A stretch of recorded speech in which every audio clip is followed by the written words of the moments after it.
ওই দেখা যায় স্রোত বয়ে যায়, একই আপেল ভেসে যায়। আল্লাহর ওলি আবু সালে মুসা সেই আপেল খেয়ে নেয়। ওই দেখা স্রোত বয়ে যায়, একই আপেল ভেসে যায়। আল্লাহর ওলি আবু সালে মুসা সেই আপেল খেয়ে নেয়। বলে না জেনে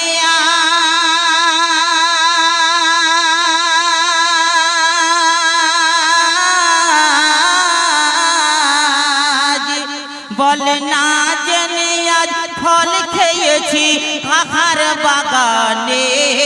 বলে না জেনে আজ ফল খেয়েছি কাহার বাগানে। আল্লাহর ওলি আবু সালে মুসা যাই তাহার সন্ধানে। আল্লাহর ওলি আবু সালে মুসা যাই তাহার সন্ধানে। ওই দেখা যায় স্রোত বয়ে যায়, এক আপেল ভেসে যায়। আল্লাহর ওলি আবু সালে মুসা সেই আপেল খেয়ে নেয়। তো ভাই যখন সে আবু সালে মুসা সেই আপেল খানা তুলে খেয়ে নিল, তখন সে মনে মনে ভাবছে যে হায় আল্লাহ, আমি কার গাছের আপেল এই নদী থেকে ভেসে যাচ্ছিল, আমি না বলে খেয়েছি। আমি তো বড় অন্যায় করেছি, আমি তো অনেক বড় অন্যায় করেছি, পাপ করেছি। কাল কিয়ামতের দিনে কেমন করে কঠিন হাসরের ময়দানে আমি কৈফিয়ত দেব। তো যখন নদীর স্রোত দিকে যাচ্ছিল, তার উল্টো দিকে চলতে থাকলো।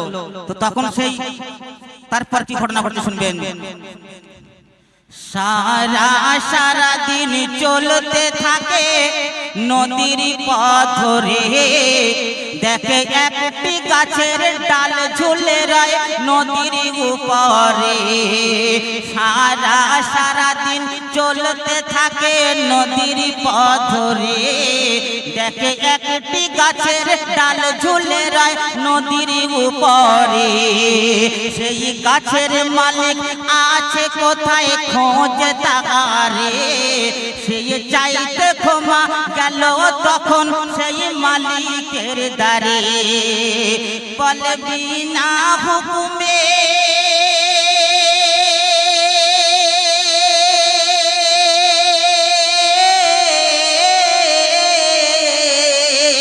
বলে বিনা হুকুমে ফল খেয়েছি আপনার বাগানে। বলে বিনা হুকুমে ফল খেয়েছি আপনার বাগানে। আজ 2 দিন হলো আছি হেথায় আপনার ইন্তজারে। আজ 2 দিন হলো আছি হেথায় আপনার ইন্তজারে। আজ দাও গো ক্ষমা করে আমার ও গো মালিক ভাই। ক্ষমা না দিলে কি জবাব দেব ওই খোদার দরবারে। গাছের মালিক নেই, 2 দিন বসে আছে ক্ষমা চাওয়ার জন্য। তারপরে যখন সেই গাছের মালিক এলো, বলল হুজুর, আপনার 2 ক্রোশ রাস্তা দূরে একটা আপেল ভেসে ভেসে যাচ্ছিল নদী থেকে। সেই আপেলখানা আমি তুলে খেয়েছি হুজুর। আমি তো বড় অন্যায় কাজ করেছি, আমি তো বড় পাপ কাজ করেছি। হুজুর আমাকে ক্ষমা করে দিন, কারণ কিয়ামতের দিন আমি কৈফিয়ত দিতে পারবো না। তখন সেই হুজুর মনে মনে ভাবছে যে এ তো বড় একটা সাধারণ ছেলে নয়, এ মনে হয় আল্লাহর ওলি। কারণ একটা আপেল পুড়িয়ে খেয়েছে বলে আমার কাছে ক্ষমা করতে চাইতে এসেছে।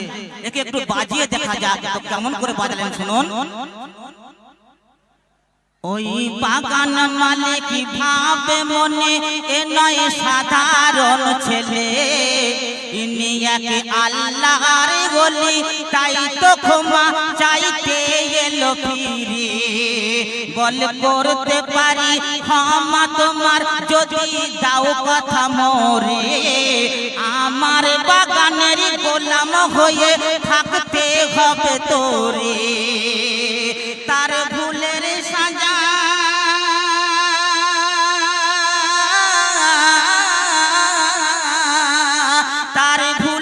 সাজা মনে করে রাজি হয়ে যায়। তার ভুলের সাজা মনে করে রাজি হয়ে যায়। আপেল বাগানের গোলাম হয়ে জীবন কাটায়, আপেল বাগানের গোলাম হয়ে জীবন কাটায়। ওই দেখা যায় স্রোত বয়ে যায়, এক আপেল ভেসে যায়। আল্লাহর ওলি আবু সাল মুসা সেই আপেল খেয়ে নেয়। তো ভাই সে আবু সালেম মুসা বলছে যে আমার ভুল হয়ে গেছে, আমি দু বছর গোলামি খাটবো, ঠিক আছে। তো 2 বছর পার হয়ে গেল, তখন সেই হুজুরের কাছে বলছে, হুজুর সেই গাছের মালিকের কাছে বলছে, মালিক আমাকে এবার ক্ষমা করে দিন, কারণ আমার 2 বছর কেটে গেল, আমি এবারে বাড়ি চলে যাব, আমাকে এবার মাফ করে দিন। তো তখন সেই মালিক কি বলছে শুনবেন। 3 বছর পরে আবার গেল মালিকের দ্বারে, বলে দাও গো ক্ষমা করে আমার যাব বাড়ি ফিরে। এবার মালিক বলে ক্ষমা তোরে দেব তোমারে, এবার মালিক বলে ক্ষমা করে দেব তোমারে। আমার মেয়েকে তোমার বাবা করতে হবে বিয়ে। তখন সেই আবু সালেম মুসা মনে মনে ভাবছে যে কি আশ্চর্য কথা, সামান্য একটা আপেল কুড়িয়ে খেয়েছি বলে ওনার মেয়েকে বিয়ে করতে হবে, 2 বছর গোলামি করলাম তবু হলো না। তখন বলছে ঠিক আছে, কারণ আমি যে অন্যায় কাজ করেছি, আমি যে পাপ কাজ করেছি, আমার ভুলের ক্ষমা আমি চাই। তুমি যতক্ষণ না ক্ষমা করবে আমি রাজি আছি, তোমার মেয়েকে বিয়ে করবো, আজ না হয় কাল 2 দিন পরে বিয়ে করতে হবে। তো আমি বিয়ে করতে রাজি আছি। তখন কি বলছে সেই গাছের মালিক বলছে, ওরে বাবা তুমি তো বিয়ে করবে বলছো, কিন্তু আমার মেয়ে কেমন দেখতে তুমি জানো? তখন বলছে যাই পারে হোক না কেন, আমার কোনো দরকার নেই, আমি যেমন মেয়ে বিয়ে করতে রাজি। কি বলছে শুনবেন। সে মেয়ে কানা খোড়া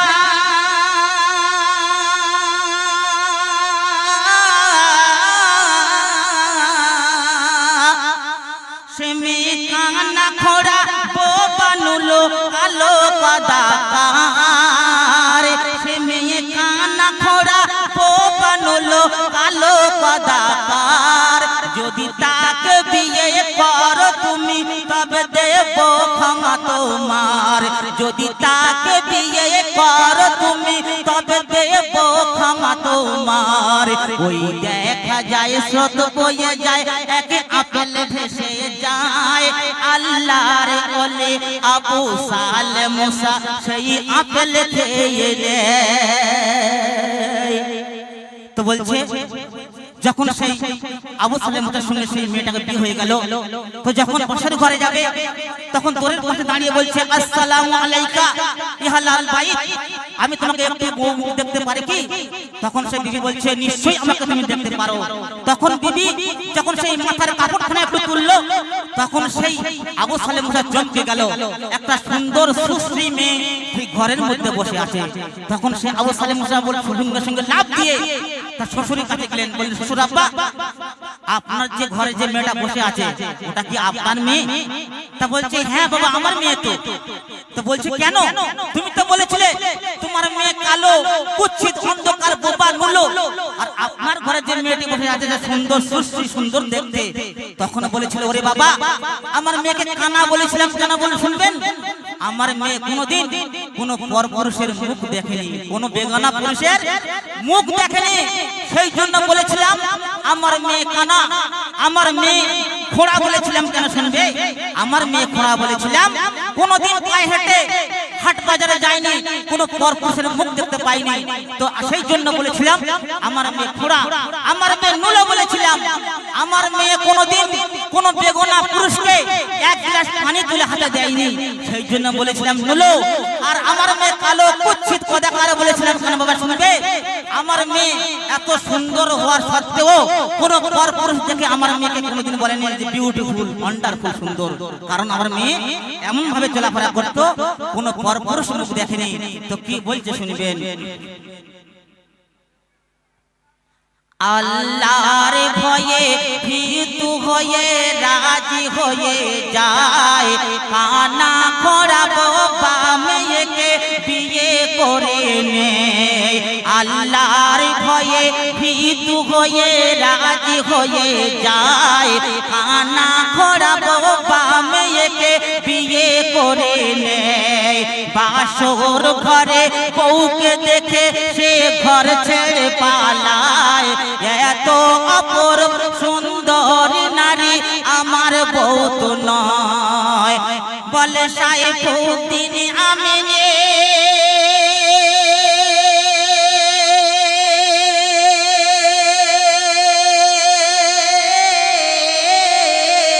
বলে সাইফুদ্দিন আমিনী ও মা জননী হাও এমন রমণী বলে সাইফুদ্দিন আমিনী ও মা জননী হাও এমন রমণী তবে তোমাদের গর্বে হবে আব্দুল কাদের জিলানী তবে তোমাদের গর্বে হবে আব্দুল কাদের জিলানী ওই দেখা যায় স্রোত বয়ে যায় এক আপেল ভেসে যায় আল্লাহর ওলি আবু সাল মুসা সেই আপেল খেয়ে নেয় বলে না জেনে